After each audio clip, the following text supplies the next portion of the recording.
प्रिय मित्रों नमस्कार। आप सभी का कुमार विष्णु क्लासेज में हार्दिक स्वागत एवं अभिनंदन। हम लोग प्राचीन इतिहास के स्रोत की बात कर रहे थे, जिसमें साहित्यिक स्रोतों पे हम लोगों ने चर्चा किया था। फिर धार्मिक ग्रंथों की हम लोग बात कर रहे थे। तो धार्मिक ग्रंथों में वेद, पुराण, ब्राह्मण ग्रंथ, इनकी चर्चा किए थे। तो कुछ महत्वपूर्ण तथ्य हैं, उनकी बात करेंगे इन्हीं धार्मिक ग्रंथों में। कुछ महत्वपूर्ण तथ्य, सम इम्पॉर्टेंट फैक्ट्स। तो ऋग्वेद जो है उसमें क्या महत्वपूर्ण है, उसके बारे में हम लोग जानेंगे।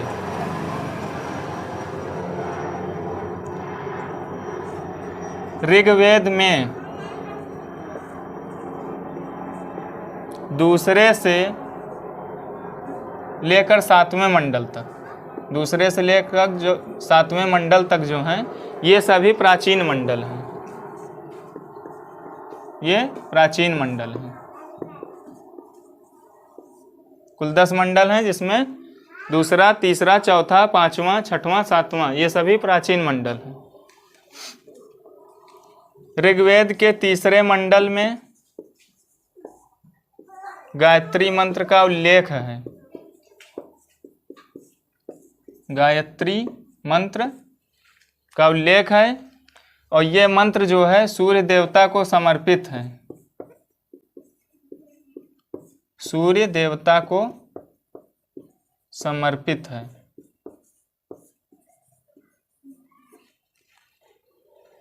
और तीसरे मंडल के रचयिता जो हैं वो विश्वामित्र हैं।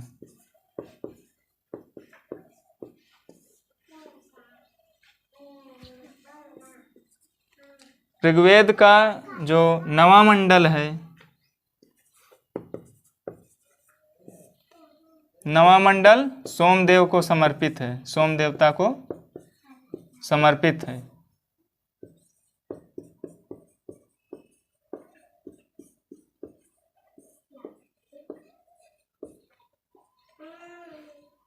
आठवां मंडल जो है, आठवें मंडल में हस्तलिखित ऋचाओं का वर्णन मिलता है। हस्तलिखित ऋचाओं का वर्णन मिलता है। इन हस्तलिखित ऋचाओं को खिल कहा जाता था। खिल। ऋग्वेद के 10वें मंडल में चातुर्वर्ण समाज की परिकल्पना की गई है। ब्राह्मण, क्षत्रिय, वैश्य, शूद्र। तो ये जो चातुर्वर्ण समाज है, इसकी परिकल्पना की गई है, जो कि कर्म पर आधारित है।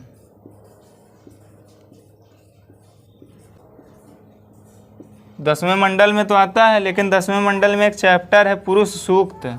इसी पुरुष सूक्त में चातुर्वर्ण समाज की परिकल्पना की गई है, जो कि कर्म पर आधारित है। 10वें मंडल के पुरुष सूक्त में चातुर्वर्ण समाज की जो परिकल्पना की गई है, जो कि कर्म पर आधारित है, तो जो चातुर्वर्ण समाज है, ब्राह्मण, क्षत्रिय, वैश्य, शूद्र, इनके जो कर्तव्यों का वर्णन, एक ग्रंथ है धर्मसूत्र। धर्मसूत्र में कर्तव्यों का वर्णन है। कर्तव्यों का वर्णन। किनके कर्तव्यों का? तो चारों वर्णों का। चारों वर्णों के कर्तव्यों का वर्णन। ये हमारा कुछ महत्वपूर्ण ऋग्वेद में तथ्य थे। अब हम लोग उपनिषदों में कुछ तथ्य जान लेते हैं। उपनिषदों में जैसे कुछ महत्वपूर्ण तथ्य ये हैं कि जो भारत का आदर्श राष्ट्रीय वाक्य है, सत्यमेव जयते, जो ये आदर्श राष्ट्रीय वाक्य है भारत का, सत्यमेव जयते, ये मुंडकोपनिषद से लिया गया है। मुंडक उपनिषद से, मुंडक उपनिषद से लिया गया है।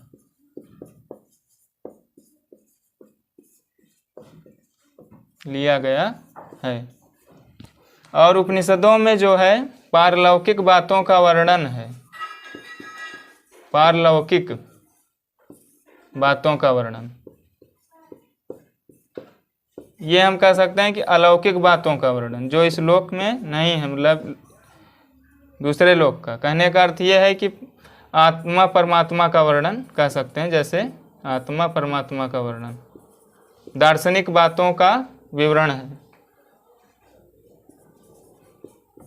आत्मा परमात्मा का वर्णन। अन्य वैदिक साहित्य,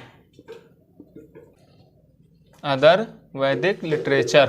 तो अन्य वैदिक साहित्यों में यदि हम बात करें तो मैत्रायणी संहिता का नाम आता है। मैत्रायणी संहिता, स्त्री की सर्वाधिक गिरी हुई स्थिति। इसमें स्त्री की सर्वाधिक गिरी हुई स्थिति है, क्यों है? क्योंकि मैत्रायणी संहिता में स्त्री को पुरुष का तीसरा दोष बताया गया। पुरुष के दोष जुआ व शराब, तो दो दोष हो गए, जुआ और शराब। इसके अतिरिक्त स्त्री को पुरुष का तीसरा दोष बताया गया।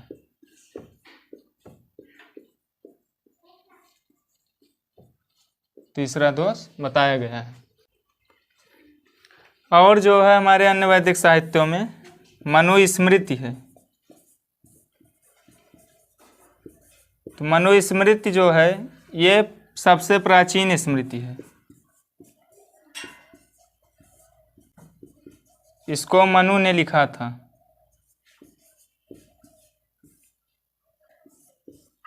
प्राचीनतम स्मृति ग्रंथ है ये मनुस्मृति। और नारद स्मृति, नारद स्मृति से भी हमें ऐतिहासिक जानकारियाँ मिलती हैं। नारद स्मृति में हमें गुप्त युग की जानकारी मिलती है। देखिए मित्रों, प्राचीन इतिहास के स्रोत में, साहित्यिक स्रोत के अंतर्गत हम लोग धार्मिक ग्रंथ के बारे में, धार्मिक ग्रंथ के अंतर्गत अब हम लोग बौद्ध साहित्य पे चर्चा करेंगे। धार्मिक ग्रंथों में बौद्ध साहित्य भी आते हैं। तो देखिए, बौद्ध साहित्य, बौद्ध धर्म के अंतर्गत त्रिपिटक सबसे महत्वपूर्ण है। त्रिपिटक, त्रि का अर्थ है तीन, पिटक का मतलब है पिटारी। पिटारी एक प्रकार से हम संदूक कह सकते हैं। पिटारी का मतलब संदूक। तो इन्हें लिखा गया और संग्रह करके, इकट्ठा करके इसको पिटारी में रख दिया गया। तो तीन हैं कुल। त्रिपिटक मतलब तीन। तो देखिए कौन कौन से हैं तीन। पहला सुत्त पिटक, दूसरा विनय पिटक, तीसरा अभिधम्म पिटक। ये बौद्ध धर्म के महत्वपूर्ण ग्रंथ हैं। तो सुत्त पिटक में क्या है?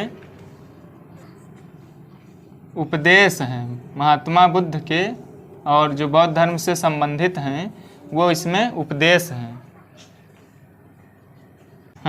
और सिद्धांत हैं। उपदेश व सिद्धांत ये सुत्त पिटक में है। और विनय पिटक में जो है आचार विचार संबंधी नियम है। आचार विचार संबंधी नियम। अभिधम्म पिटक में दार्शनिक बातों का वर्णन है, दार्शनिक सिद्धांत।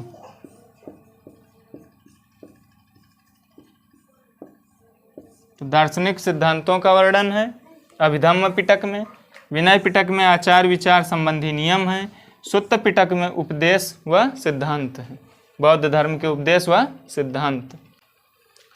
और इनके अतिरिक्त बौद्ध धर्म में अन्य ग्रंथों में दीपवंश, महावंश,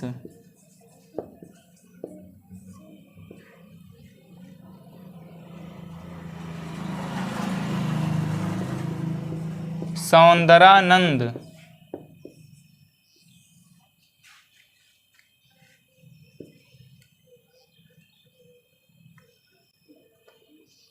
दीपवंश, महावंश, सौंदरानंद आदि जो अन्य ग्रंथ हैं, इन सभी में भी हमें महत्वपूर्ण ऐतिहासिक तथ्य मिलते हैं। बौद्ध साहित्य में एक ग्रंथ है दिव्यावदान, इसका नाम है दिव्यावदान। यह ऐतिहासिक दृष्टि से बहुत महत्वपूर्ण ग्रंथ है। इसमें अशोक के उत्तराधिकारियों से लेकर के पुष्यमित्र शुंग तक की व्यवस्था का वर्णन है। दिव्यावदान में अशोक के उत्तराधिकारियों से लेकर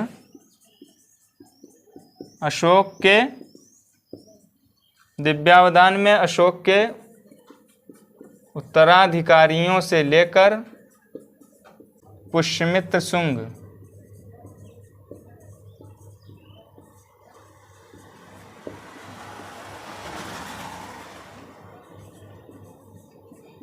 तक का वर्णन मिलता है। पुष्यमित्र शुंग के शासनकाल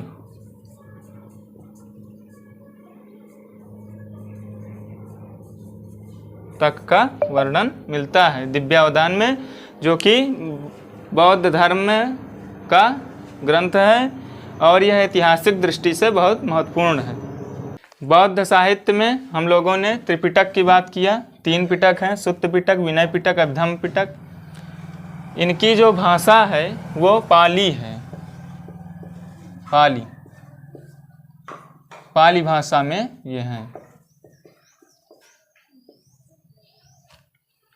जैन साहित्य, देखिए जैन साहित्य को आगम कहते हैं। आगम कहते हैं।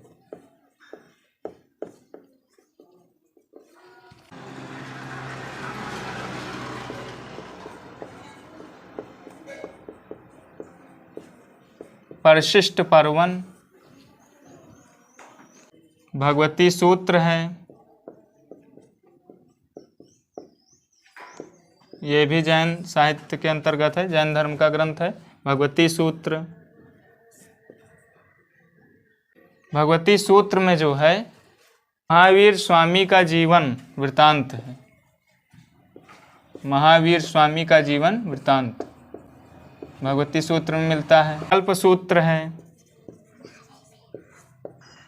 कल्पसूत्र में जैन धर्म का प्रारंभिक इतिहास है। जैन धर्म का प्रारंभिक इतिहास। बौद्ध ग्रंथों में अंगुत्तर निकाय बहुत महत्वपूर्ण है। अंगुत्तर निकाय से 16 महाजनपदों की जानकारी मिलती है। भगवती सूत्र, कल्पसूत्र, परिशिष्ट पर्वन, ये सभी जैन धर्म के ग्रंथ हैं। इनसे हमें प्राचीन भारतीय इतिहास की जानकारी प्राप्त होती है। ऐतिहासिक ग्रंथ,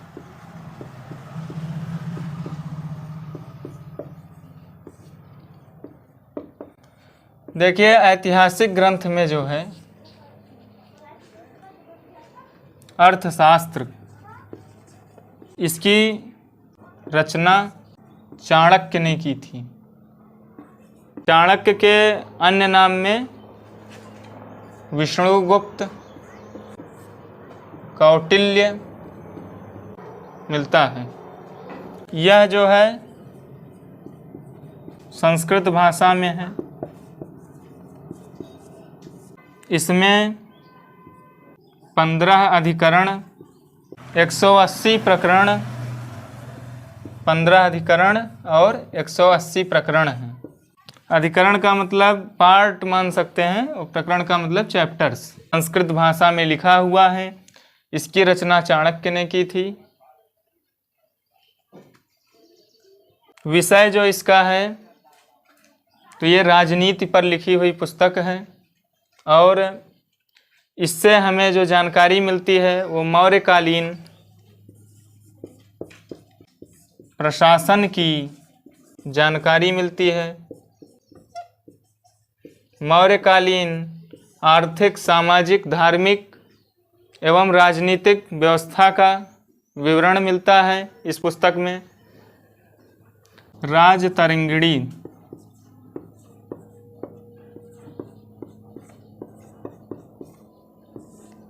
राजतरंगिणी एक पुस्तक है, ग्रंथ है, जिसमें कश्मीर के इतिहास का वर्णन हमें मिलता है और यह 12वीं सदी की रचना है,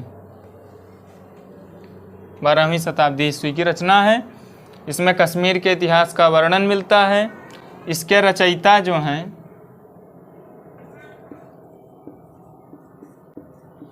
जिन्होंने लिखा वो हैं कल्हड़, राजतरंगिणी कल्हड़ की रचना है। इसमें कश्मीर के इतिहास का वर्णन है। यह संस्कृत भाषा में है। अष्टाध्यायी, ये पाणिनि की लिखी हुई पुस्तक है। पाणिनि जो कि संस्कृत के महान विद्वान थे, महान वैयाकरण थे। इन्होंने जो अष्टाध्यायी लिखा है ये संस्कृत व्याकरण का प्रथम ग्रंथ है। वैयाकरण, वैयाकरण का अर्थ होता है कि व्याकरण का विद्वान जो पुस्तक लिखे व्याकरण पर। और इससे जो है हमें जो जानकारी ऐतिहासिक संदर्भ में जो मिलती है वो है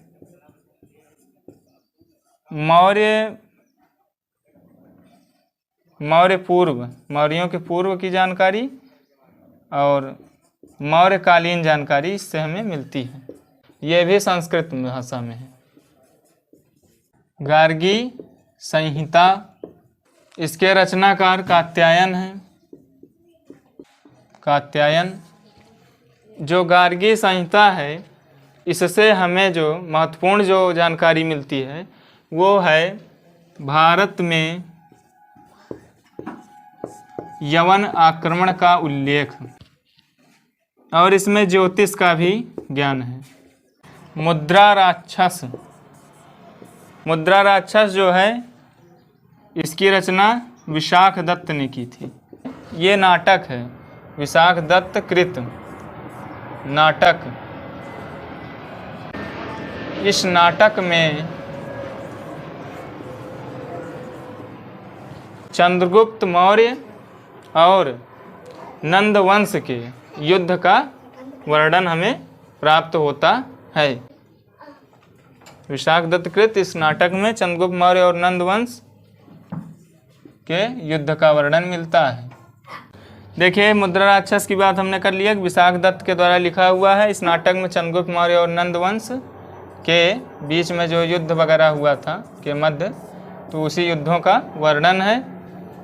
नंदवंश का जो नंदवंश था उसका विनाश करके, खत्म करके चंद्रगुप्त मौर्य ने मौर्य वंश की स्थापना की थी अपने गुरु मंत्री चाणक्य की सहायता से, जिन्होंने अर्थशास्त्र लिखा है, वही चाणक्य। मालविकाग्निमित्रम के जो लिखा है, मतलब रचनाकार, वो हैं महाकवि कालिदास, जिन्हें भारत का शेक्सपियर भी कहा जाता है।